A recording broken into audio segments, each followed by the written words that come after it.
Allez, c'est parti. Normalement, c'est bon.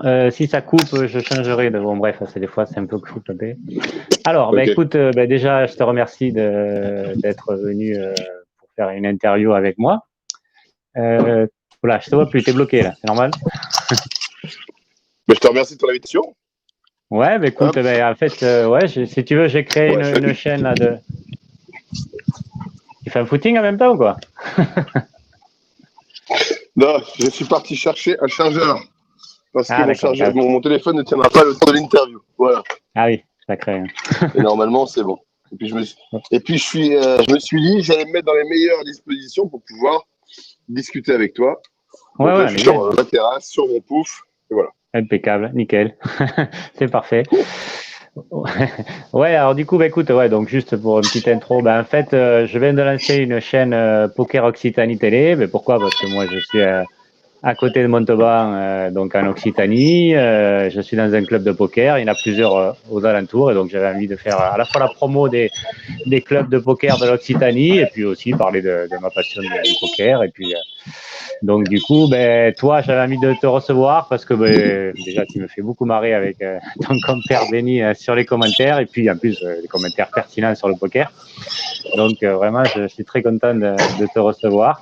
Ben, je voulais d'abord que tu fasses une petite présentation de toi. Alors, bon, juste, je vais te faire un truc, ce que j'ai pu grappiller comme info. Tu me diras s'il y a des trucs à Ouais, rajouter ou autre. c'est des trucs vrais, Donc, c'est des trucs faux aussi. ouais, ouais, parce qu'après, Wikipédia, des fois. Hein. Et ouais, j'ai fait live Ouais, poker aussi.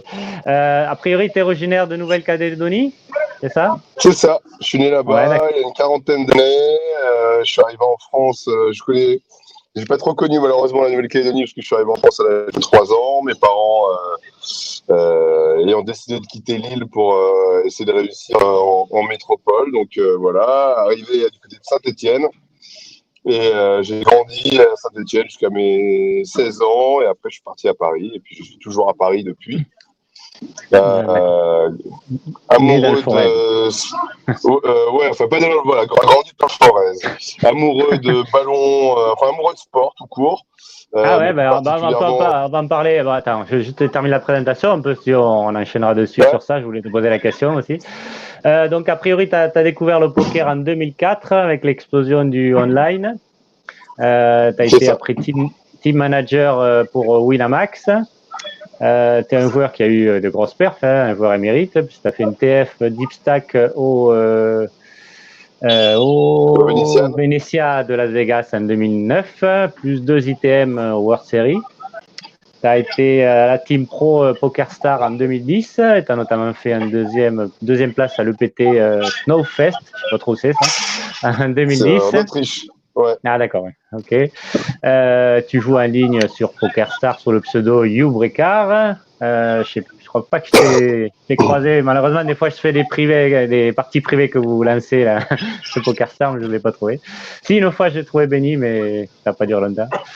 Et donc après, commentateur des France Poker Series dans le temps et la Maison du Bluff notamment, et puis commentateur donc avec Benny depuis de longues années. Voilà, j'ai fait un gros un truc. Qu'est-ce que tu peux rajouter sur ma présentation? Ouais, bah c'est quasi tout bon. J'ai pas commencé en tant que team manager chez Wina. J'ai travaillé pendant un petit moment, pendant presque 4 ans, 3 ans et demi chez Everest Poker. D'accord. Une room qui n'existe plus aujourd'hui, mais qui était la plus grosse room en termes de part de marché en France à ce moment-là, de 2005 à 2008. Et Mmh. là-bas, j'ai tout fait, j'ai fait tous les métiers. Sauf support client, même si ça m'est arrivé de répondre à pas mal de gens de ma communauté. Mais voilà, j'ai commencé en fait comme ça. Euh, J'étais amoureux du poker, j'étais tombé sur des images des World Series. Je crois que c'était RTL9 à l'époque, ou peut-être la nuit du poker sur Canal. Et je m'étais dit qu'il fallait absolument que un jour je me retrouve dans cette salle des championnats du monde au Rio. Donc à partir de ce moment-là, enfin moi j'ai toujours été un peu comme ça. À partir de ce moment-là, j'avais qu'une seule idée en fait, c'était faire du poker et pas forcément de manière professionnelle, mais en tout cas entrer dans l'industrie pour pouvoir me retrouver au championnat du monde à Vegas. Voilà, c'était mon objectif. J'aurais voulu faire n'importe quel métier, que ce soit journaliste, nettoyer les tables, joueur, speaker, ou n'importe quoi. Je voulais absolument être dans la salle de Rio. Donc voilà, c'est un petit peu ce qui a tout guidé. Et puis je pense qu'après, t'as pas oublié grand chose. J'ai fait Wina, puis Poker Stars. Et si, juste pour, il y a peut-être des gens qui ont au plafond. Je n'ai pas fait deuxième de l'EPT. J'ai fait plusieurs fois deuxième de Side Eleven EPT. Malheureusement, j'ai jamais fait de table finale de PT. C'est un petit peu mon regret. Table finale de gros, ça va venir, gros majeur. Peut-être. On ne sait jamais. Alors, juste, donc, on continue. On voulait faire le sport, mais du coup, on va continuer sur le poker et après, on fera après la question sport après. Du coup, donc, tu as découvert, en fait, t'aimais les jeux de cartes avant, tu jouais au tarot, à la belote, au poker à 5 cartes, tout ça, et c'est comme ça que t'es venu, du coup, en regardant la télé. Enfin, moi, ça m'est venu comme ça, en tout cas. Mais donc, du coup, toi, c'était pareil ou pas? Moi, c'est beaucoup de tarot. Je viens d'une famille de joueurs de tarot. Mes parents ont toujours joué à l'argent au tarot. Aussi loin que je me souvienne, j'étais dans leur partie de tarot et tout ça. J'ai joué au tarot au lycée avec mes meilleurs potes. Toujours pareil à l'argent et tout ça. Et surtout, je viens d'une famille où le côté de mon oncle et de ma tante sont des buralistes. J'ai beaucoup été chez eux à l'époque quand j'étais petit et j'ai appris le gambling en fait. J'étais alors faut pas trop le dire parce que j'étais petit, mais je grattais beaucoup de jeux de la Française des Jeux. On me demandait des numéros pour le loto, je participais à des lotos sportifs, voilà. Et j'adorais ça. Et comme à partir de 12-13 ans, j'étais vraiment très calé en foot. Voilà, les habitués de l'établissement de mon oncle et ma tante souvent me demandaient des questions sur les équipes en forme, ce genre de trucs et tout. Il n'y avait pas encore Internet à ce moment-là, mais moi j'avais tout dans la tête. Et quand je suis tombé sur le poker en 2004, la première émission de poker, je crois que c'était sur RTL9, sur Eurosport, pardon, commenté par Michel Abdelaziz. Je suis tombé amoureux, un coup de foudre, amoureux au premier regard. J'ai halluciné, tout me plaisait, les jetons, les gros montants, le fait de connaître les cartes des joueurs, de voir des mecs qui sont en bluff, je comprenais évidemment pas grand-chose à ce moment-là, même si les commentaires de Michel Abdelaziz c'était toujours très bon. Et en fait, j'ai eu, je pense, le même schéma que beaucoup de joueurs de poker de l'époque, c'est-à-dire que j'ai regardé ça, il y avait des pubs de poker autour de la table un petit peu partout. Je me suis pas, j'ai pas cherché trop à comprendre. Je suis monté dans ma chambre, j'ai tapé le premier nom de site internet qui me venait, donc qui était sur place, et donc j'ai ouvert mon premier compte dès le soir même, en argent fictif bien évidemment. Et voilà. Et c'était le début. Je pensais pas que ça allait changer ma vie à ce point-là, ce soir-là, mais voilà, ça a été probablement l'une des meilleures choses que j'ai pu faire dans les 30 dernières années. Et après, du coup, donc, t'as joué après en live aussi, et c'est comme ça que tu t'es fait repérer, qu'après, t'as pu rentrer dans les rooms ou pas forcément? Non, pas du tout. En fait, j'ai toujours eu une âme d'organisateur, de fédérateur. J'ai toujours créé plein de trucs pour jouer avec les potes. Et donc, quand j'ai commencé à jouer, moi, au poker, j'ai entraîné tout mon entourage, en fait. Enfin, tous ceux qui avaient bien envie de le faire, quoi. Mais j'ai entraîné beaucoup de gens de mon entourage, des gens qui étaient compétiteurs, des anciens joueurs de tarot aussi, ou des joueurs de jeux de société, des jeux de stratégie. Et je me suis inscrit très vite parce qu'il fallait que je batte mes potes. Donc il fallait que je trouve des techniques pour les battre. Je me suis inscrit sur Club Poker. Et de fil en aiguille, j'ai rencontré plein de monde sur Club Poker et j'ai commencé à organiser mes premiers tournois privés. Et en fait, j'ai pris contact avec Everest Poker, qui était la room numéro 1 à ce moment-là, en France, en leur expliquant que je voulais organiser des tournois pour eux. Et de fil en aiguille, un an après, en gros, je bossais pour eux. Voilà. Ça s'est passé un petit peu comme ça. Ah oui, c'est quand même assez rapide. Ouais, ça a été vraiment très rapide. Le poker étant à ce moment-là vraiment en expansion. C'est le début du poker sur Canal+ aussi avec Patrick Bruel. Ouais, moi c'est comme ça que j'ai découvert malheureusement. Vraiment dans la mouvance, dans le phénomène de société. Et donc ça s'est passé très très vite. Et Everest Poker, qui était une société américaine, se développait très très bien en France et avait besoin de personnes françaises sur place. Et la responsable à l'époque, qui s'appelait Sandrine Mangia-Park, une Française qui vivait à Boston, je l'ai rencontrée assez vite. Le feeling est passé vraiment tout de suite et elle m'a embauché. J'étais la première personne sur le territoire français à être embauchée par Everest Poker. Et puis à ce moment-là, on est à travailler sur le marché français.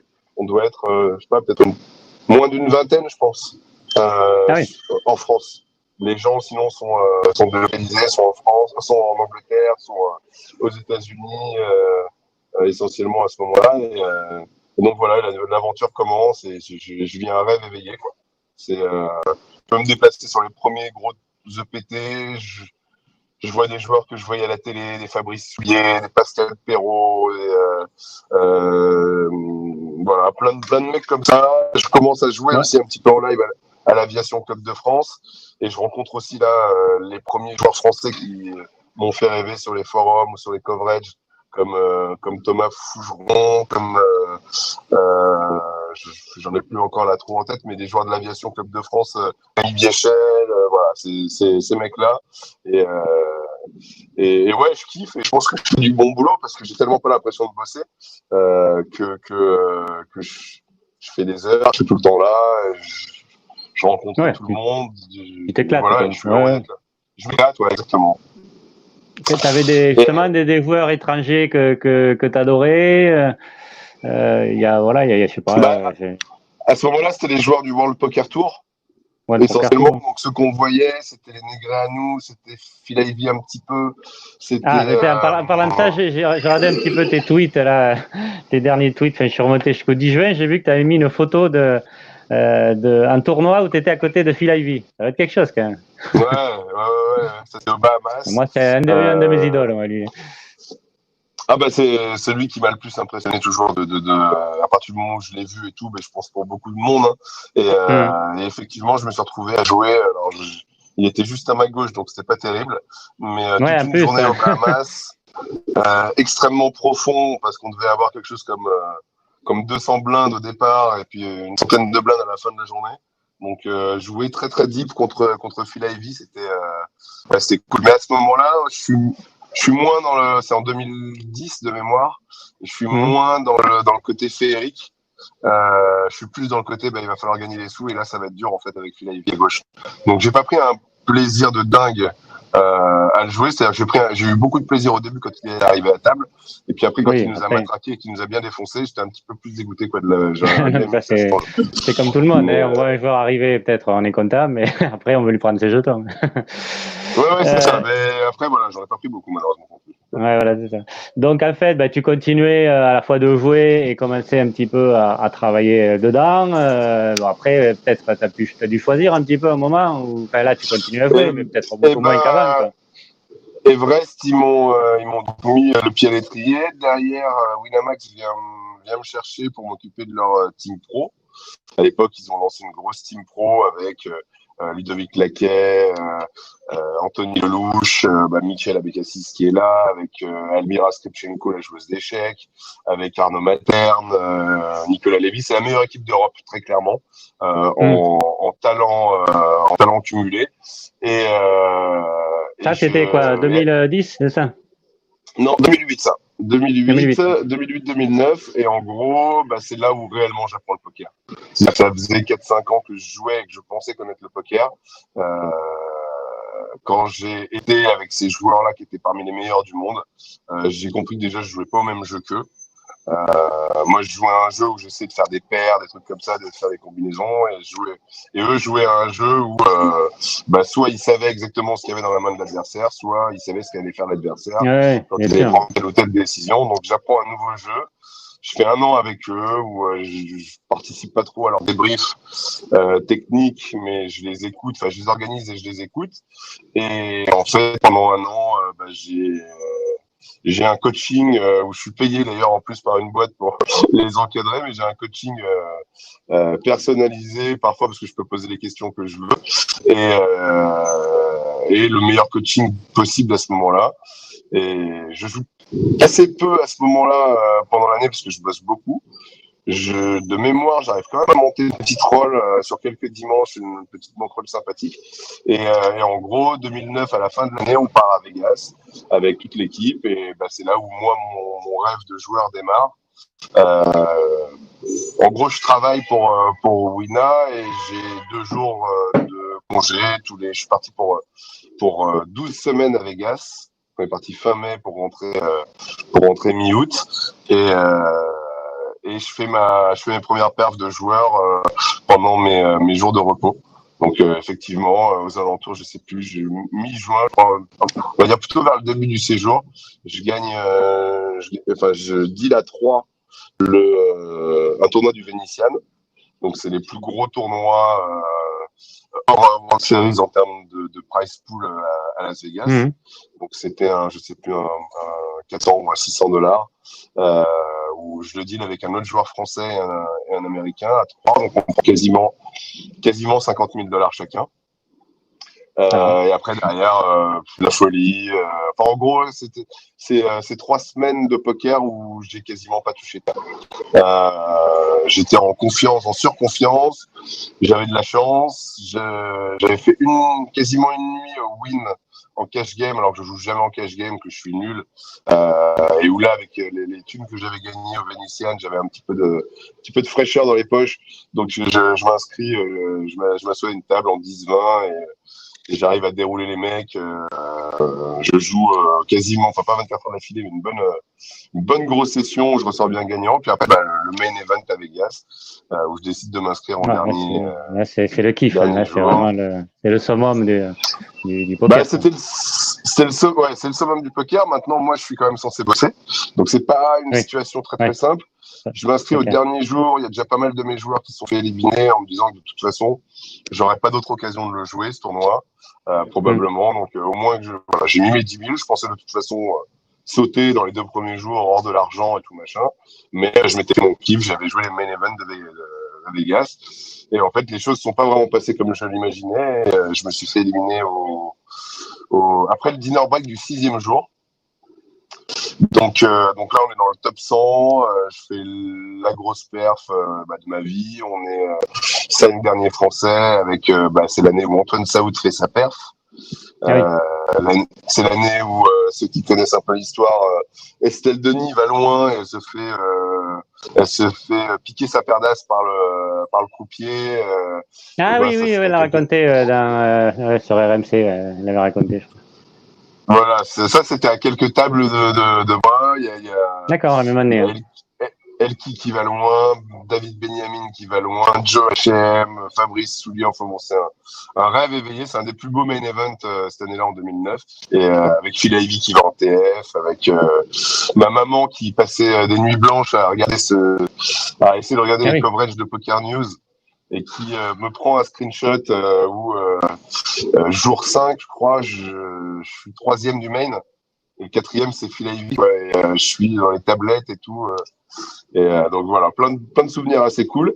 Mais le retour en Europe est un petit peu plus compliqué. Wina n'a pas ultra kiffé que je joue le main event. Et dans le même temps, PokerStars vient me proposer un contrat de rêve. Voilà. Donc, d'accord. La question, elle est vite répondue, comme diraient les mecs sur Internet. Et je file chez PokerStars, en room en plus, qui me fait rêver depuis que je suis gamin. Depuis que je suis un gamin du poker. Et room qui me fait rêver, la plus belle room du monde, le pic rouge, les plus grosses stars, Elki, que j'adore. Voilà. Et donc, je me retrouve à Team Pro. Team Pro et en plus avec un vrai regard sur l'équipe marketing française. Le point .fr va arriver d'ici moins d'1 an et donc la mission c'est de préparer le passage au point .fr et donc ça c'est vachement grisant et donc là on est en fin 2009 et mon histoire avec PokerStars, tu vois là on est en 2020 et elle continue encore quoi. Donc très heureux d'avoir pris cette décision et d'avoir trouvé cette famille.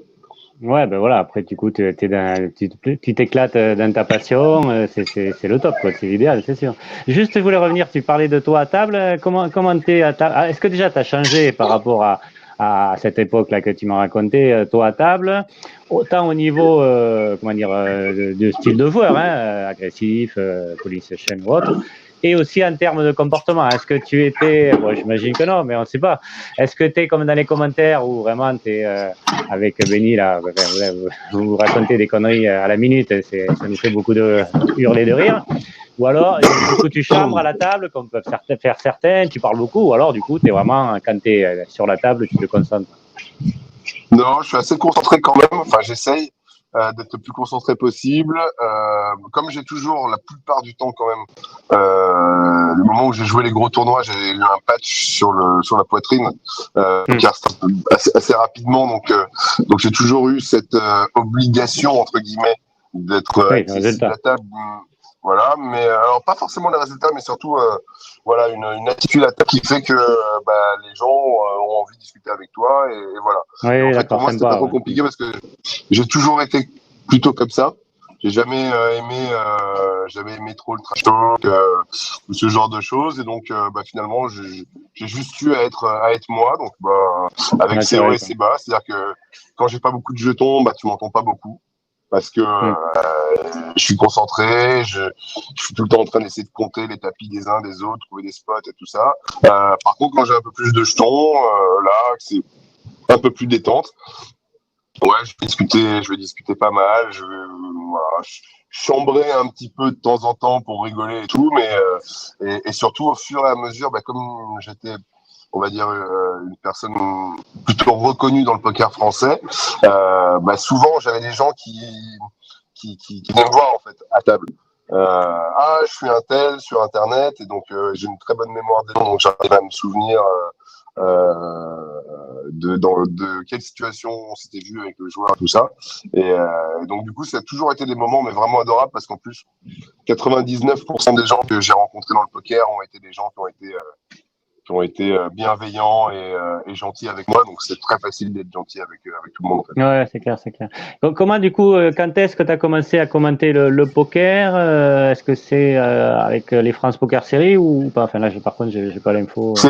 C'est Maison du Bluff 1, donc on est en fin 2010. Maison du Bluff 1, d'accord. Ouais, Maison du Bluff au Maroc, celle avec Moundir, Caroline Receveur et d'autres personnes, je ne sais plus, avec Céline Bastien, celle qui est gagnée par Guilhem. Et en gros, cette année-là, il y a plusieurs teams pro chez PokerStars. Il y a Thomas Bichon, il y a Arnaud Materne, il y a Elki, il y a Vanessa Rousseau et il y a moi. Et en fait, moi, je suis le plus petit forcément de tout ça. Je suis le seul qui peut rester 1 mois et demi sur la Maison du Bluff. Et il faut une caution technique pour accompagner Alexis. Voilà, Alexis Lepsker, et on s'entend très bien avec Alexis. Et donc, ça démarre comme ça, les commentaires, sur un ton, on va dire, un peu plus sérieux que ce qu'on a connu plus tard.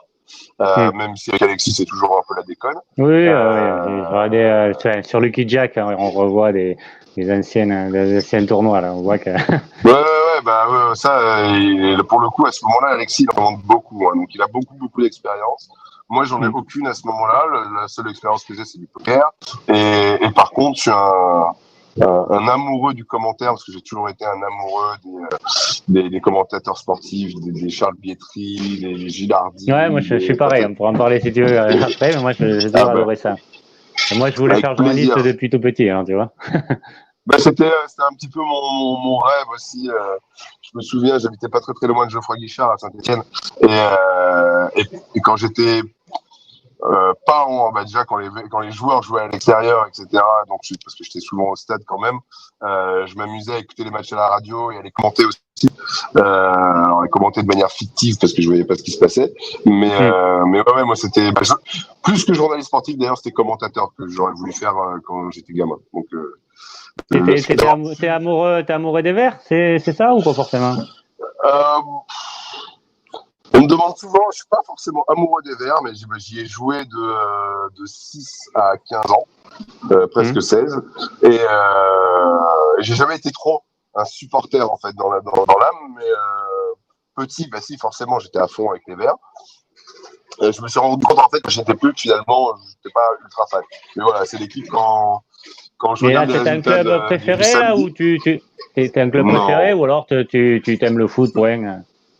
Moi, j'aime le foot, point. Et si après, à chaque fois que je vais regarder les résultats, c'est les résultats des Verts que je vais regarder en premier, c'est sûr. Mm. Donc ça me définit en tant que supporter, je suis supporter. Mais voilà, je suis pas non, le mais après, style voilà, à tout connaître de A à Z sur l'effectif oui, voilà, 2020-2021 des Verts et tout ça. Quoi. Mais, ok, ok.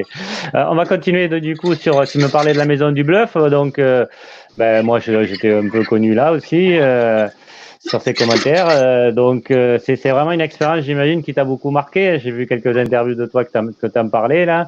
ouais. C'était une expérience très riche. Qu'est-ce qu'il y avait de particulier avec la Maison du Bluff par rapport à d'autres émissions? Bah moi, déjà, j'avais jamais connu la télé. L'envers du décor de la télévision, c'était aussi un truc qui m'intéressait beaucoup. Bah, on est des boomers, comme ils disent. Donc, on a grandi avec la télé. Ça a toujours été un objet assez fascinant. Et donc, je voulais savoir comment ça se passait. Donc là, on s'est retrouvés pendant déjà la première année, pendant 6 semaines, avec des équipes de télé qui bossaient sur Koh-Lanta, qui bossait sur Secret Story. Alors, c'est pas des émissions forcément secret que je regardais, mais voilà, en gros, c'était une grande colonie de vacances avec que des adultes, où tout ce qui était backstage, en fait, tout ce qui était coulisses, était pour moi tellement plus, au moins aussi intéressant que ce qui s'est passé à l'écran. Et donc, il y avait l'histoire à l'écran, puis il y avait nous, nos histoires derrière, où on a passé 6 semaines à faire la fête. 6 semaines à faire la fête, à essayer d'être le plus en forme possible quand tu passais à l'écran. Mais le reste du temps, à s'amuser, à boire des coups, à chanter, à danser. On était à Marrakech, dans un hôtel magnifique. Et donc voilà, ça a été le début. Puis l'année d'après, ça a été encore plus gros parce qu'on est parti en Espagne. C'était le début de la Maison du Bluff, filmé et diffusé sur Internet. Alors qu'au début, c'était uniquement une émission de télé. Donc la première année, on a fait 5 émissions, c'était facile. La deuxième, on a dû en faire 90. Voilà, donc pour te donner un petit peu un ordre d'idée, et là on a commencé à commenter sur Internet avec Benny, ça s'est super bien passé, la communauté a tout de suite très bien répondu à notre style qui était un petit Donc peu c'est quand que ça a commencé? Je voulais te poser la question après là, ça, c'est commenter 2011. avec Benny. Ah, 2011. Ça, c'est 2011. Donc sur la Maison du Bluff. On a commencé techniquement un tout petit peu avant à Paris, où on commentait des tables finales de Sunday spéciales. Donc, où Benny était souvent avec nous, je commentais avec Arnaud et Gabriel Nassif pour faire du contenu sur YouTube. Mais voilà, après, ça a commencé live vraiment avec Benny sur un espèce de coup de bol. Alors raconte-moi ta rencontre avec Benny. Apparemment, vous vous connaissez depuis longtemps, quoi. C'est un pote, Benny, oui. Benny, c'est mon meilleur pote. Je le connais depuis 1995. Ça a 25 ans.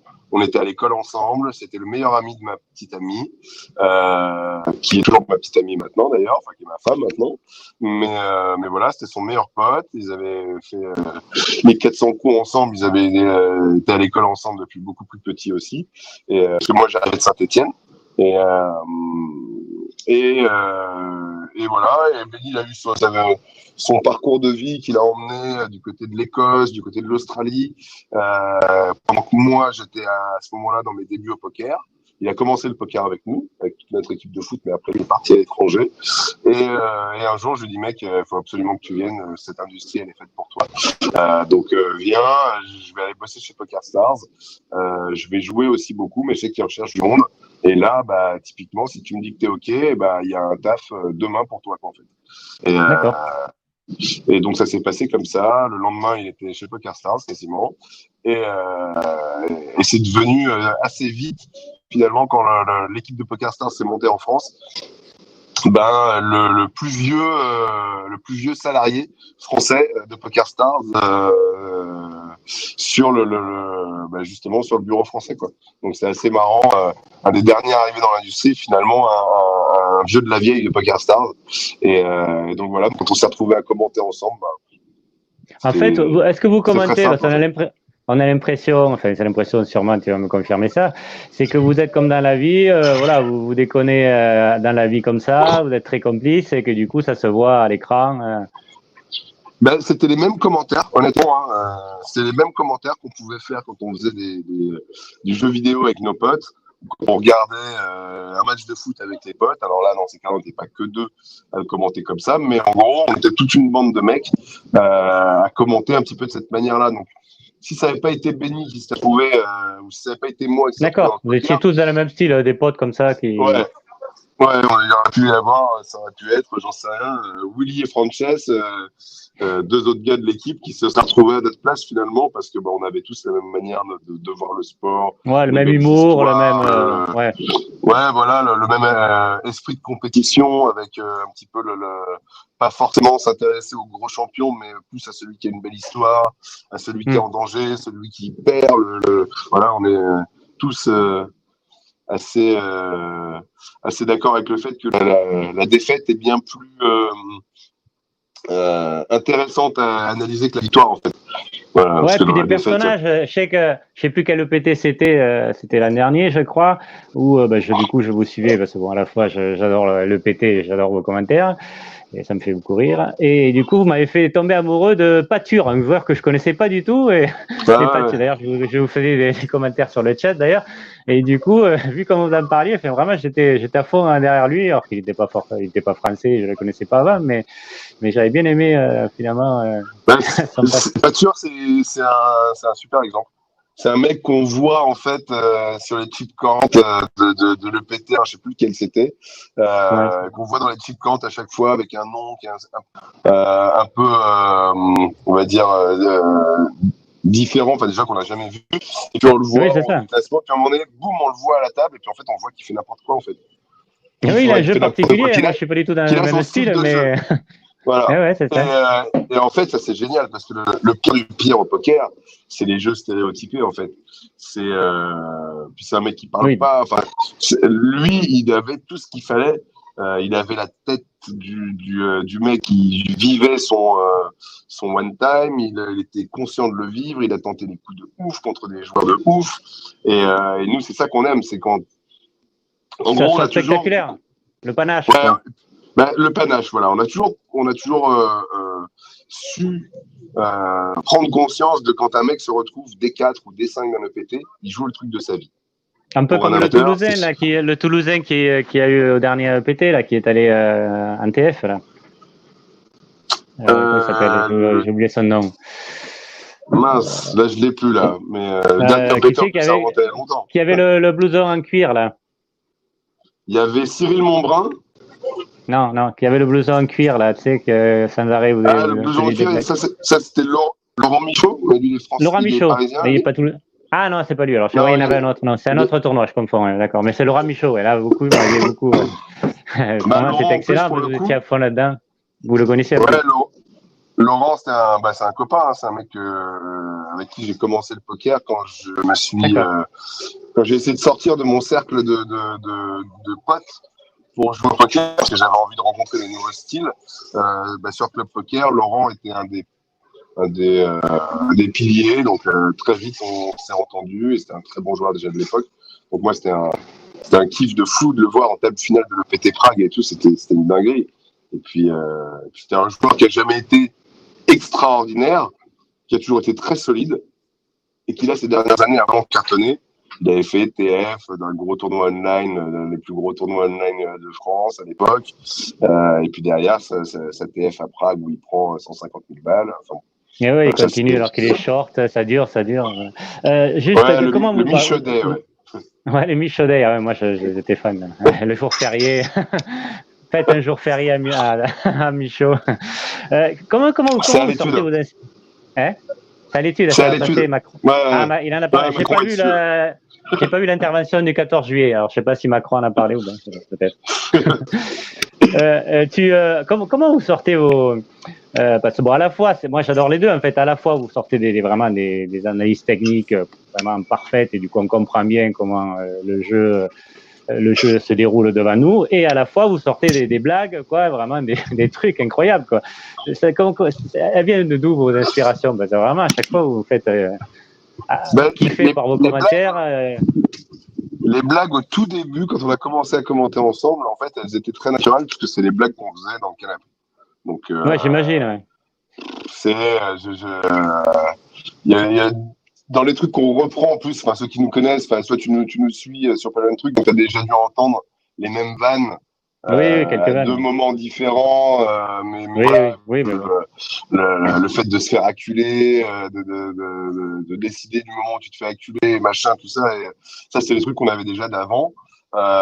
Et en fait après le seul truc c'est qu'on en sort plein et celles qui nous font rire en fait on les garde. Et donc Ah, d'accord. le seul Ouais, seul ouais. baromètre en fait c'est est-ce que ça nous fait marrer ou pas. Et si ça nous fait marrer on garde et on la Parce qu'après, retente et on la retravaille quoi. après, vous rebondissez bien, parce que je me rappelle, un AMPT, je sais pas si c'est toi ou Benny, je me rappelle plus. Il y en a un qui était malade, qui était affalé sur le canapé, là, parce qu'il il était pas Béni ça. bien, quoi. Ah, c'était Benny, C'était et puis béni. là, vous, tous les deux, vous sortiez des trucs incroyables, et même quand il est revenu, alors qu'il n'était pas forcément bien, quoi, vous continuez à jouer sur ça, quoi. C'était très risible, quoi. Bah ouais, en plus on a toujours eu on va dire un public, enfin un auditoire voilà qui était toujours assez réceptif. Donc du coup c'est grisant en fait. Tu te Oui, dis bah vous vas-y voyez que on continue, la prochaine elle fait rire, celle donc après elle fait rire, bah vas-y hein, on se lâche. Et alors après ça c'est petite confidence quand même quand on était sur la maison du bluff. De temps en temps, il arrivait qu'on ait un petit coup dans le nez. Voilà. d'accord. On était jamais jusqu'au point d'être vraiment bourré, tout ça, mais Oui, oui. comme on peut appeler tipsy, on va dire. Voilà, on avait bu un ou deux verres d'apéro et donc ça aidait encore plus à pouvoir sortir les deux trois trucs. Mais sinon, on n'a jamais eu trop besoin de ça. Comme on a Oui, toujours oui, eu l'habitude de dire qu'on se droguait à la vie, tu vois. Donc, on voit que c'est et, naturel, ouais, et que vous aimez bien rigoler. Comment justement tu définirais votre duo là? Est-ce qu'il y en a un qui est vraiment dans, enfin je sais pas, explique-moi comment tu. Parce que moi, en fait, ah déjà, des fois bah, je vous confonds des fois tellement j'ai l'impression que vous ressemblez. bah, on se ressemble beaucoup, ça c'est sûr. Maintenant, moi je suis le premier fan déjà de Benny.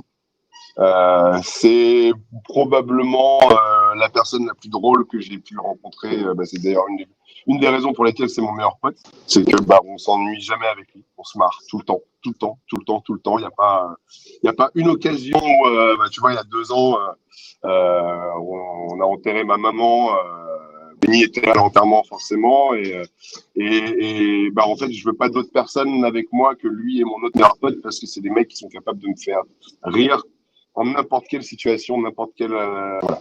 Et donc déjà, mon duo avec lui, c'est que déjà, je me sens presque comme un spectateur moi privilégié en fait, parce que je peux me marrer avec lui en fait. Et je sais qu'il y a beaucoup de gens qui nous regardent, qui qui sont contents en fait d'être avec nous parce qu'en gros ils peuvent se marrer avec Benny parce que honnêtement Benny c'est un mec qui si il n'avait pas été dans le poker aussi. Voilà, il aurait pu faire autre chose, il aurait pu être comédien, il aurait pu être Ah, humoriste, il aurait pu clairement, ouais, c'est être. clair. Ah, oui, non, c'est vrai que c'est Il a hurler de rire. il a la répartie, comment dire, il est, il a de la culture, il a beaucoup de culture, donc ça parle pas mal. Et il trouve toujours cet angle de vue quand il y a un sosie, quand il y a un surnom à trouver. Nous, on a toujours adoré donner des surnoms aux gens. Ah oui, ça c'est excellent, j'adore. Ah oui, oui, les sosies, ah oui, les sosies, ah, ça c'est un truc.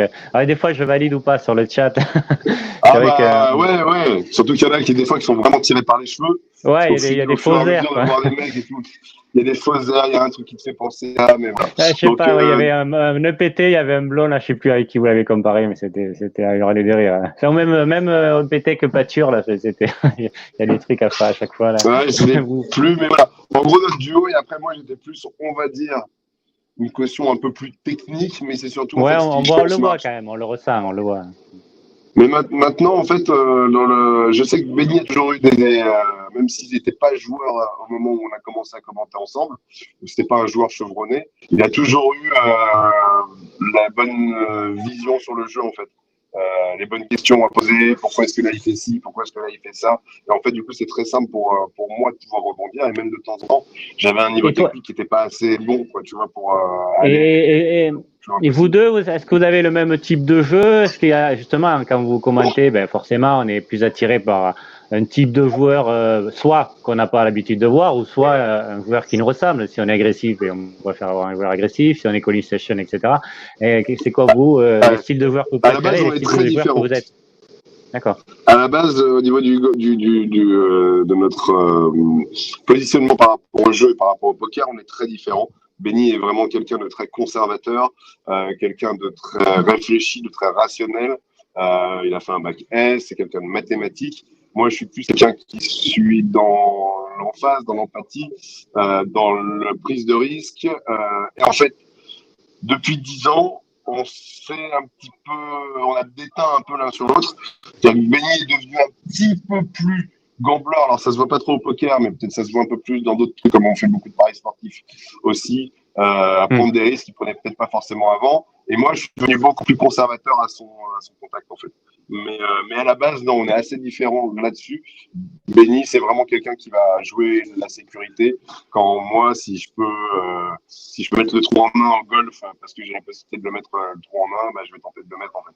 Quitte à faire le truc et à faire, je sais pas si tu as déjà vu ce film Teen Cup, quitte à faire, à retenter 15 fois pour le mettre en un coup, tu vois. C'est un petit peu notre vraie différence.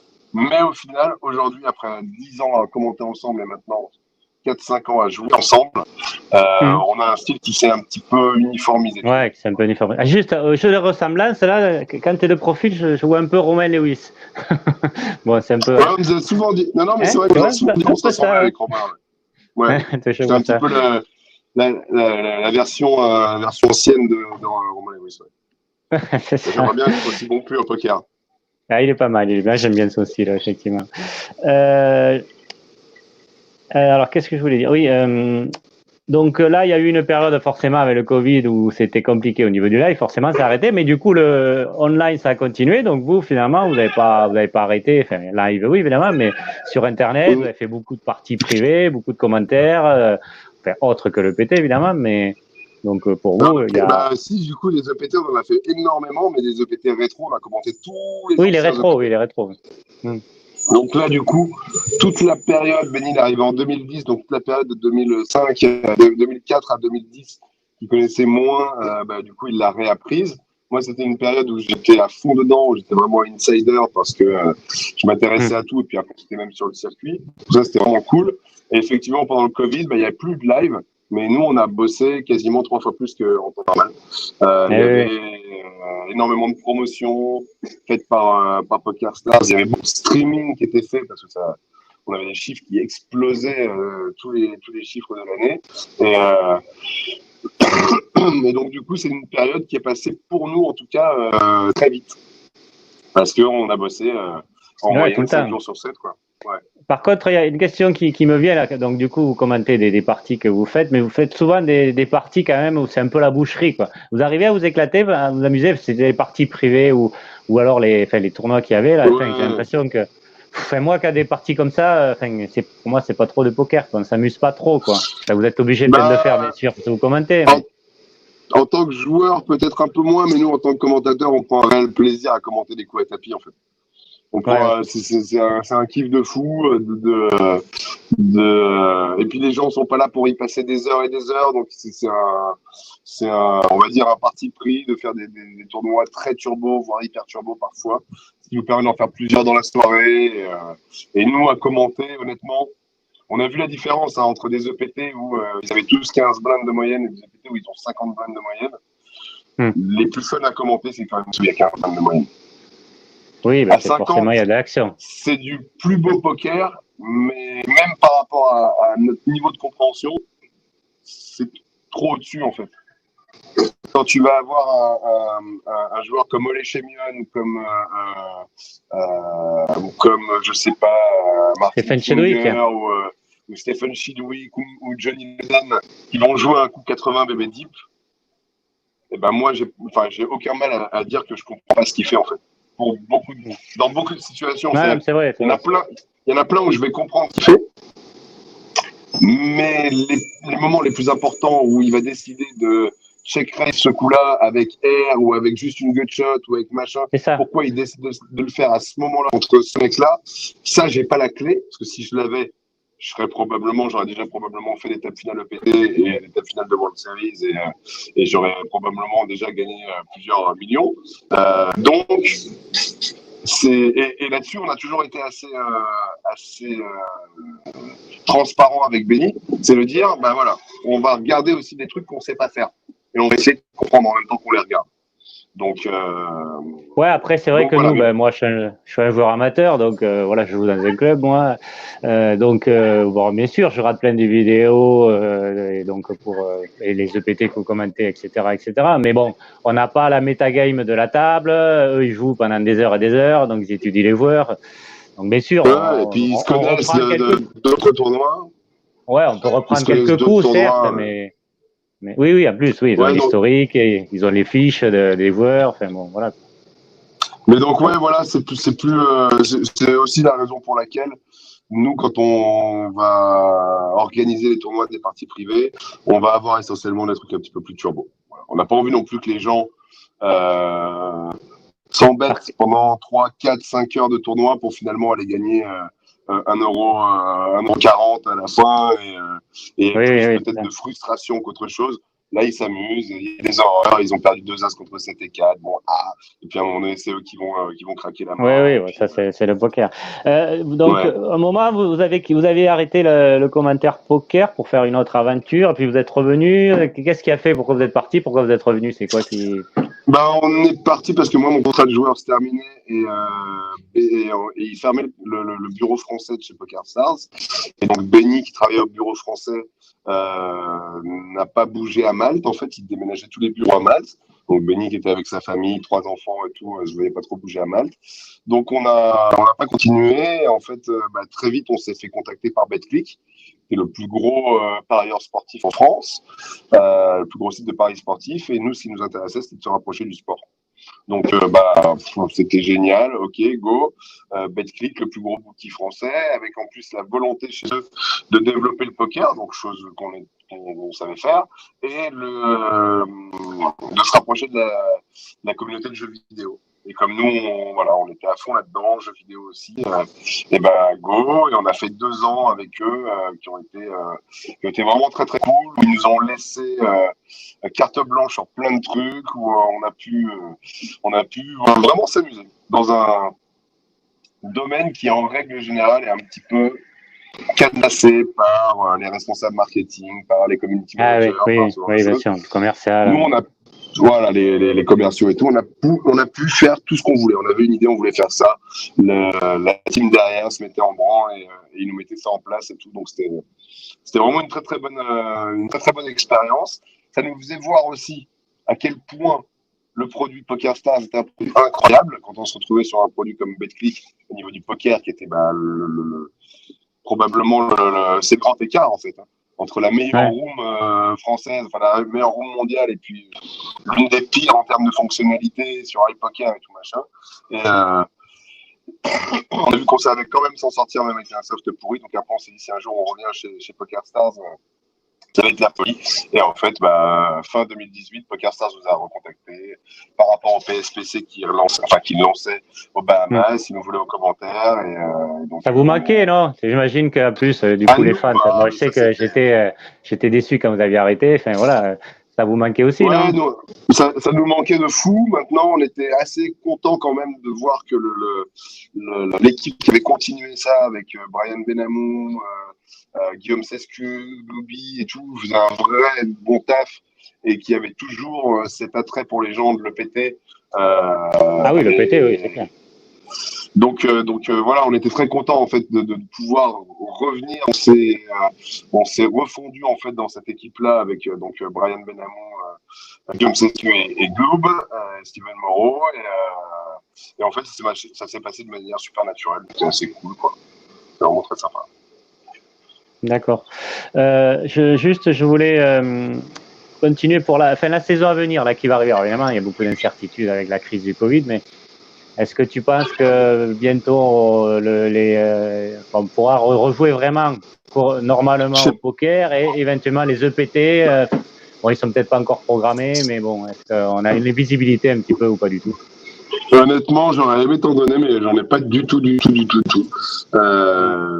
PokerStars a juste décidé, je pense, de geler pour l'instant tout ce qu'il y avait de manière à prendre les meilleures décisions derrière sur quant à la reprise et tout ça. Ils n'ont pas voulu faire d'annonce trop hâtive en disant en démarrant à tel moment pour finalement devoir repulser, etc. Donc, et puis, PokerStars, ça reste la référence en termes de tournoi live dans le monde. Donc je sais qu'ils vont faire les choses bien en fait.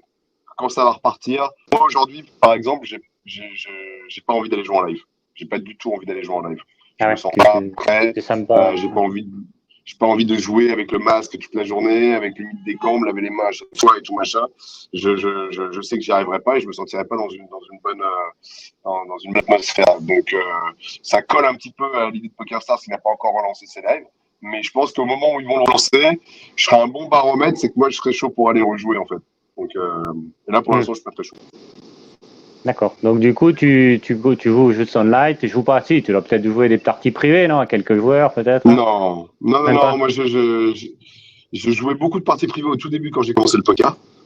Des petites parties à 5 € et tout ça. Après, quand j'ai commencé à augmenter un petit peu les mises et tout, non, j'ai plus joué en partie privée. C'est surtout qu'en plus, quand tu es professionnel et que tu es représentant d'un site, t'as pas le droit de te faire gauler dans un truc comme ça. Et moi, j'y ai jamais vu d'intérêt d'y aller en fait. Je pouvais gagner des grosses sommes sur les tournois que je jouais. Et j'avais pas la soif d'aller chercher un petit billet par-ci, un petit billet par-là. Je préférais largement aller me faire un week-end, d'aller jouer, je sais pas, à Anguin ou à Deauville, ou enfin, en tout cas dans des lieux où je sais que si je vais gagner, je vais me faire payer en fait. Alors que dans les parties privées, je saurais jamais au final si tu vas te faire payer ou si tu n'es pas en train de te faire escroquer. Donc, Ouais. Bon, je vais pas te laisser longtemps, on va bientôt terminer. Je finis de 2-3 questions. Comment tu vois l'évolution du poker là déjà, c'est quelques dernières années, comment ça a évolué, comment ça peut encore évoluer le jeu.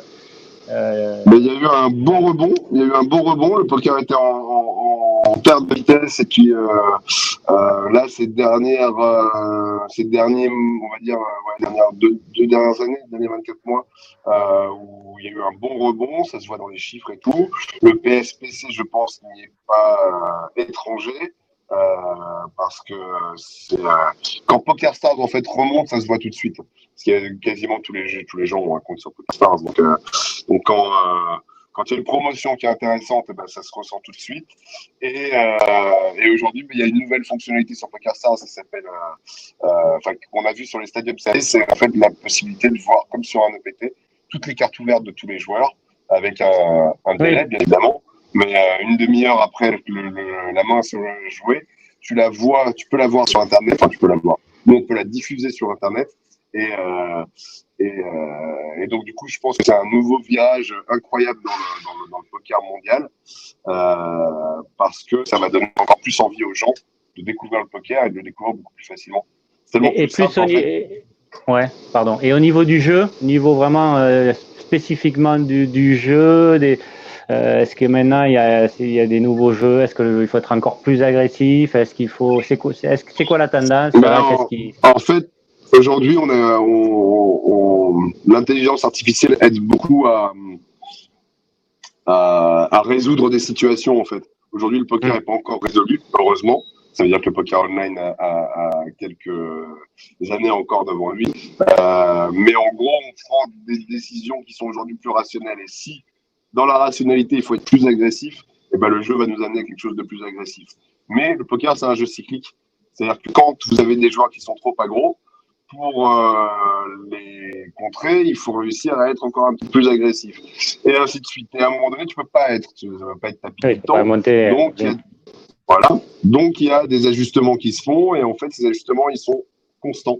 Et les meilleurs joueurs, ceux qu'on citait tout à l'heure, les Olechemion, je ne sais plus encore tout cela. Ouais, t'as parlé d'anciens, mais des nouveaux, enfin, il est toujours d'ailleurs, mais des nouvelles générations de joueurs, il y en a qui te marquent particulièrement, que tu trouves vraiment très efficaces dans leur jeu, dans leur approche. Ils sont pas forcément nouveaux, mais c'est aujourd'hui ceux qui sont les plus successful. C'est Romain, Lewis, c'est Alexandre Réard, c'est Sonny Franco. Voilà, ces joueurs-là qui aujourd'hui ont compris quelque chose avant les autres, qui étaient déjà là avant, donc ils avaient une certaine connaissance du poker, une certaine approche du poker, mais dans leur travail, ils ont réussi à trouver la clé qui aujourd'hui les fait gagner tout le temps. C'est pas dit que ça continue encore pendant 2-3 ans, je leur souhaite, hein, clairement, parce qu'en plus c'est des potes, c'est vraiment des très bons copains. Mais voilà, le but du jeu au poker, c'est toujours avoir un temps d'avance sur les autres. Quand vous avez un temps d'avance sur la stratégie globale du poker mondial, vous allez gagner des millions. Si vous la connaissez par cœur, vous allez gagner aussi, vous allez être un joueur gagnant au poker. Mais par contre, dès que vous allez arriver dans les late game, vous allez vous faire défoncer par des joueurs comme ça qui sauront exactement comment vous jouez. Et est-ce que les Allemands, pardon, est-ce que les Allemands, les Scandinaves n'ont pas un temps d'avance? Bon, déjà en plus, ils travaillent ensemble souvent. Ils l'ont eu pendant très longtemps. Je suis pas sûr qu'il est là. Les Allemands, déjà, on les voit un petit peu moins, les Scandis aussi, parce qu'ils ont de grosses restrictions au niveau de du poker chez eux, tout simplement. Et là, nous, clairement, on est en train de on les a bien rattrapés ces dernières années. Donc, aujourd'hui, si j'ai à miser sur un Français ou sur un Allemand, je pense que on peut assez tranquillement miser sur un Français, ça sera pas trop dégueulasse. Alors qu'il y a quelques années, miser entre un Français et un Allemand, juste en fermant les yeux, tu mettais l'argent sur l'Allemand et t'étais tranquille. Oui, c'est ça.